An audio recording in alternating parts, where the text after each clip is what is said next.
Hi dear friends, സാധാരണക്കാരൻ്റെ സ്വപ്നം എന്ന PSC ജോലിക്കായിട്ട് പ്രയത്നിച്ചു കൊണ്ടിരിക്കുന്ന എല്ലാ ഉദ്യോഗാർത്ഥികൾക്കുമൊപ്പം ഞാനും എൻ്റെ ചാനലും ഡ്രീം PSC വിത്ത് മീ.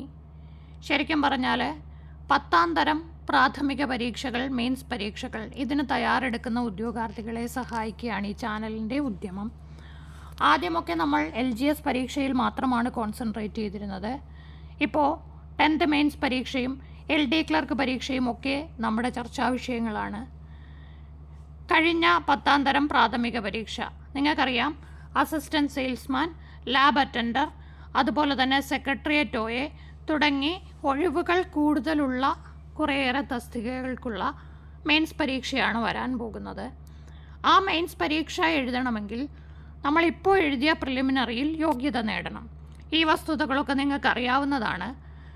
അതിൽ തന്നെ കൂടുതൽ ഒഴിവുകളുള്ള ഒരു തസ്തികയാണ് സെക്രട്ടേറിയറ്റ് OA. അതിൻ്റെ പരീക്ഷാ തീയതി PSC പ്രസിദ്ധീകരിച്ചു. നിങ്ങളിപ്പോൾ സ്ക്രീനിൽ കാണുന്നത് 2025 മെയ്യിലെ PSCയുടെ പരീക്ഷാ കലണ്ടറാണ്. ഈ കലണ്ടറിലാണ് സെക്രട്ടേറിയറ്റ് OAയുടെ പരീക്ഷാ തീയതി വന്നിരിക്കുന്നത്. Office attendant direct recruitment main examination category 587/2023. Government secretariat, Kerala PSC, state audit department, Kerala legislature, advocate ജനറലിൻ്റെ ഓഫീസ്, ഇവിടങ്ങളിലേക്കൊക്കെ ഉള്ള ഓഫീസ് അറ്റൻഡറുടെ തസ്തിക അല്ലെങ്കിൽ ഒഴിവിലേക്കാണ് ഈ ഒരു പരീക്ഷ നടക്കുന്നത്. ഈ പരീക്ഷ സ്റ്റേറ്റ് വൈഡ് പരീക്ഷയാണ്. സ്റ്റേറ്റ് വൈഡ് പരീക്ഷ എന്ന് പറഞ്ഞാൽ ഇപ്പോൾ LGS LDC പോലെ ഓരോ ജില്ലയിലേക്കും ഷോർട്ട് ലിസ്റ്റോ മെയിൻ ലിസ്റ്റോ വരില്ല. നമ്മുടെ സംസ്ഥാനത്തൊട്ടാകെ ഒറ്റ ലിസ്റ്റ്. അതുകൊണ്ട് തന്നെ ഇതിൻ്റെ മെയിൻസ് പരീക്ഷ എഴുതാൻ യോഗ്യത നേടുന്നവർ നല്ല കട്ട് ഓഫ് കടന്ന ഉദ്യോഗാർത്ഥികളായിരിക്കും യോഗ്യത നേടുക. മെയിൻസ് എക്സാമിനേഷൻ്റെ തീയതി 21/5/2025. ശരിക്കും പറഞ്ഞാൽ ഇനി 3 മാസം 90 ദിവസം. ഇന്ന് 21ആണ്. കറക്റ്റ് 3 മാസം. ബുധനാഴ്ചയാണ് പരീക്ഷ. ഈ പരീക്ഷയ്ക്കായിട്ട് ഇനി നിങ്ങൾ സെപ്പറേറ്റ് കൺഫർമേഷൻ ഒന്നും കൊടുക്കേണ്ട കാര്യമില്ല. കാരണം 10th പ്രിലിംസ് എഴുതാൻ റെഡിയാണെന്ന് നമ്മൾ കൺഫർമേഷൻ കൊടുത്തതിൻ്റെ അടിസ്ഥാനത്തിലാണ് ഹോൾ ടിക്കറ്റ് വന്ന് നമ്മൾ പരീക്ഷ എഴുതിയത്.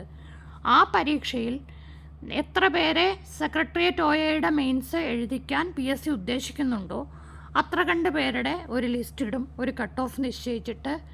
ആ ലിസ്റ്റിൽ ഉൾപ്പെട്ടിട്ടുള്ളവർക്ക് ഓട്ടോമാറ്റിക്കായിട്ട് മെയ് 7 അല്ലെങ്കിൽ അതിനടുത്ത ദിവസങ്ങളിലായിട്ട് ഹോൾ ടിക്കറ്റ് ലഭിക്കും. അതിന് മുൻപേ നമുക്ക് റിസൾട്ട് അറിയാനൊക്കും. നമ്മൾ ആ ലിസ്റ്റിൽ ഉൾപ്പെട്ടിട്ടുണ്ടോ അല്ലെങ്കിൽ കട്ട് ഓഫ് കടന്നിട്ടുണ്ടോ എന്നുള്ളത് നമുക്കറിയാനൊക്കും. അപ്പോൾ വേറെ ഒരു കൺഫർമേഷൻ്റെ ആവശ്യം ഇതിന് വരുന്നില്ല. 1.5 മണിക്കൂർ നീണ്ടു നിൽക്കുന്ന 100 മാർക്കിൻ്റെ OMR ടെസ്റ്റാണ്. അതായത് LD ക്ലർക്കൊക്കെ പോലെയുള്ള മെയിൻസ് പരീക്ഷ. പിന്നെ ശ്രദ്ധിക്കേണ്ട ഒരു കാര്യം, OA ആണ് തസ്തികയെങ്കിലും പരീക്ഷയുടെ സിലബസ് LD ക്ലർക്കിൻ്റെ സിലബസാണ്. ഇംഗ്ലീഷ്, മലയാളം, കമ്പ്യൂട്ടർ ഒക്കെ തന്നെ പഠിക്കണം. ഒരു LD ക്ലർക്കിൻ്റെ സിലബസിൽ എന്തൊക്കെ പഠിക്കണോ ആ സിലബസ് അതുപോലെ തന്നെ പഠിക്കേണ്ടതാണ് ഓഫീസ് അറ്റൻഡൻറ്റിൻ്റെ തസ്തികയ്ക്ക്. അതുകൊണ്ട് തന്നെ നന്നായി പഠനം തുടങ്ങുക. അത്യാവശ്യം നല്ല ജോബാണ്, നല്ല രീതിയിൽ പ്രൊമോഷനും സാധ്യതകളുള്ള ജോബാണ്. നന്നായി പരിശീലനം നടത്തുക. പരിശീലനം നടത്തുമ്പോൾ പ്രത്യേകം ശ്രദ്ധിക്കേണ്ട കാര്യം സ്മാർട്ടായിട്ട് തന്നെ വർക്ക് ചെയ്യുക. കാരണം 3 മാസമേ ഉള്ളൂ. LDCയുടെ മെയിൻസിന് പഠിച്ച ആ ലെവലിൽ പഠിക്കുക.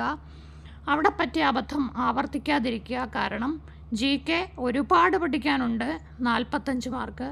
പക്ഷേ അതിന് മുകളിൽ നിൽക്കുന്ന 55 mark, 10 mark current affair, 10 mark English, 10 mark Malayalam, 10 mark science, 10 mark ആനുകാലികം, പിന്നെ ഒരു 5 മാർക്ക് കമ്പ്യൂട്ടർ.